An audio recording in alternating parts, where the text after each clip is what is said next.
Hello there guys! For today's video, I'm going to show you how to create a reflection effect of an object in Photoshop. And also, we will dive deeper into duplicating of layers, warping layer, applying gradient for masks, and also creating a shadow effect. So let's get started. So here in our document, I already prepared here a cutout layer of this ball, and also I already created a gradient background of it. By the way, if you want to learn how to extract things from its background, you can just hit the link on top. Our goal here is to create a reflection effect of this ball. So the very first step we're going to do here is we're going to create a duplicate layer of this ball layer. So to do that, selected on this layer of that ball, I'm going to press Ctrl plus J, and there you have it. And then we're going to rename this one for us not to be confused. So on the first ball, I'm going to name it as ball 1.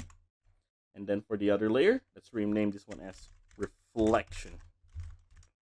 And there you go. All right, the next step here, I'm going to click on the reflection layer, and I'm going to bring out the transformation command. To do that, all I have to do is to select on that layer and then press Ctrl plus T. And you can see that this one is out. And then I'm going to right click and then flip it vertical. There you go. And then I'm going to drag this one down at the bottom of the ball 1 layer. All right, and there you have it. And let's stick those two together. So to do that, I'm just going to right click on the reflection ball, and then I'm going to click on warp. And this time I'm going to click and drag those points just to stick those ball together, just like this.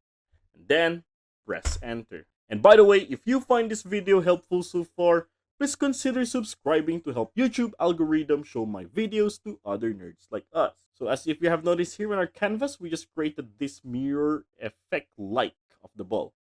Now, the next step we're going to do here is we're going to make a mask of the reflection layer. So to do that, click on that reflection layer and then go at the bottom and select this. This is the add a mask icon.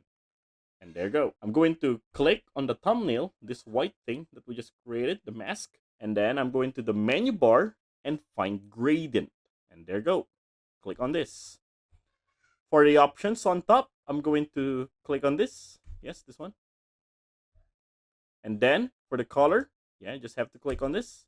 And then for the basics, I'm going to click on the second one here, right? And select OK. For the foreground, the black must be here. And now now start, click from the bottom going to the top. And it will fade like this. And the next step here is we're going to add a blur on this reflection layer. So to do that, with that reflection layer selected, I'm going to the menu bar, click on filter, find blur, and under blur, choose Gaussian blur. And then for the radius, I'm going to set this one to 5 pixels. And then select OK. All right. The next step we're going to do here is we're going to create a shadow. So to do that, I'm going to click on the ball 1 layer. And then go to the bottom and click on this create new layer icon. All right. So I'm going to name this one as shadow. With that shadow layer selected, I'm going to go to the menu bar and then select B for the brush tool. Okay, and then for the options, I'm gonna just set this to soft round pressure size brush. And for the opacity, even it's 100, and for the flow for 100, that's totally fine. And yes, we are going to paint something here at the middle of these two balls. So I'm gonna hit one click on it. All right, so there you go. Now I'm going to bring out the transformation command of that shadow layer. Press Ctrl plus T. Then right click on it and then choose warp. Okay, so I'm going to compress that shadow just like this.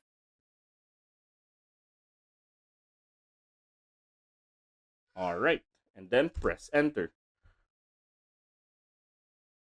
Okay, and this shadow layer, I'm going to bring this one under the ball 1 layer to create something like this. And then For the shadow layer, I'm going to change the opacity. I'm going to lessen this one into around 60%. That's totally fine. And there you go. So I'm going to show you the before and after. So this one is the before and this one is the after. And that is how to create reflection effect of an object in Photoshop.